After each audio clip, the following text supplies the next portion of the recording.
बाढ़ के बेकाबू होने पर सेना और एसडीआरएफ ने संभाला मोर्चा। 2748 गांवों में तबाही, नदियां अब भी खतरे के निशान से ऊपर। नमस्कार, हरिभूमि टीवी पर आपका स्वागत है। आज हम हरियाणा में भारी बारिश और नदियों के उफान की बात करेंगे। यमुना, घग्गर और मारकंडा जैसी नदियां खतरे के निशान से ऊपर बह रही हैं, जिससे लोगों का जनजीवन अस्त व्यस्त हो गया है। आपको बताएंगे कि कैसे बाढ़ और बारिश के पानी ने 2748 गांवों में तबाही मचा दी है। हालात इतने गंभीर हो चुके हैं कि अब सेना और एसडीआरएफ को बचाव कार्यों के लिए मैदान में उतरना पड़ा है। बाढ़ की स्थिति को नियंत्रित करने के लिए बहादुरगढ़ में सेना ने मोर्चा संभाल लिया है। दिल्ली बॉर्डर की तरफ से टूटी मुंगेशपुर ट्रेन की मरम्मत का काम 80 से अधिक सेना के जवान और 100 से ज्यादा स्थानीय कर्मचारी मिलकर कर रहे हैं। लोहे के जाल और मिट्टी के कट्टे डालकर ड्रेन के किनारों को मजबूत किया जा रहा है ताकि पानी के बहाव को रोका जा सके। वहीं हिसार के गांव कैमरी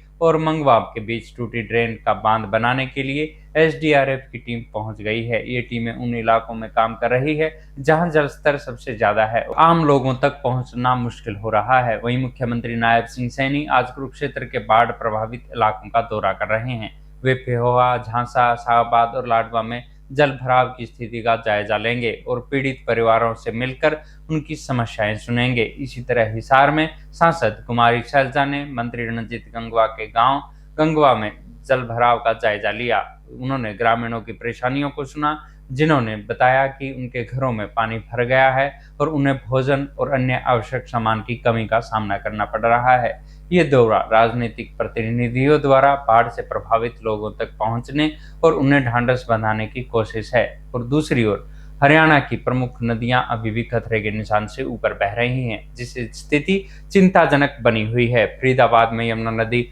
खतरे के निशान पर बह रही है, जहां सुबह 8 बजे जलस्तर 2,26,433 क्यूसेक दर्ज किया गया। इसके कारण 12 गांवों में पानी घुस गया और 270 से अधिक मकान पूरी तरह से डूब गए हैं। कुरुक्षेत्र के शाहबाद में मारकंडा नदी का जलस्तर धीरे धीरे कम हो रहा है, लेकिन ये अभी भी खतरे के निशान से 0.10 मीटर ऊपर बह रही है। सिरसा में घग्गर नदी का जलस्तर O2 हेड पर 4000 क्यूसेक पड़ गया है, जबकि कैथल में ये 23.6 फीट तक पहुंच गया है, जो खतरे के निशान से 6 इंच ज्यादा है। इसका पानी खेतों में फैल रहा है, जिससे फसलों को भारी नुकसान हो रहा है। बाढ़ और जल भराव के कारण जनजीवन पूरी तरह से प्रभावित हुआ है। सोनीपत और यमुनानगर में नदियों के उफान से लगातार भूमि कटाव हो रहा है। हिसार के घिरा गांव में एक मकान की छत गिर गई। हालांकि घटना के वक्त परिवार घर पर नहीं था। फतेहाबाद के भूना शहर में दुकानों में पानी घुसने से व्यापारियों को भी नुकसान हुआ है। सरकार ने किसानों के लिए ई क्षति पोर्टल खोल दिया है ताकि वे अपनी बर्बाद हुई फसलों का ब्यौरा दर्ज करा सकें। हिसार में 276 गांवों की लाखों एकड़ फसलें तबाह हो गई है। राज्य में अब तक सामान्य से 48% अधिक बारिश हो चुकी है, जो इस आपदा का बड़ा कारण है। बचाव और राहत कार्यों के लिए प्रशासन, सेना और एसडीआरएफ मिलकर काम कर रहे हैं। नागरिकों को भी सतर्क रहने और सुरक्षित स्थानों पर जाने की सलाह दी जा रही है। उम्मीद है कि इस समन्वित प्रयासों के जल्द ही स्थिति को नियंत्रण किया जा सकेगा।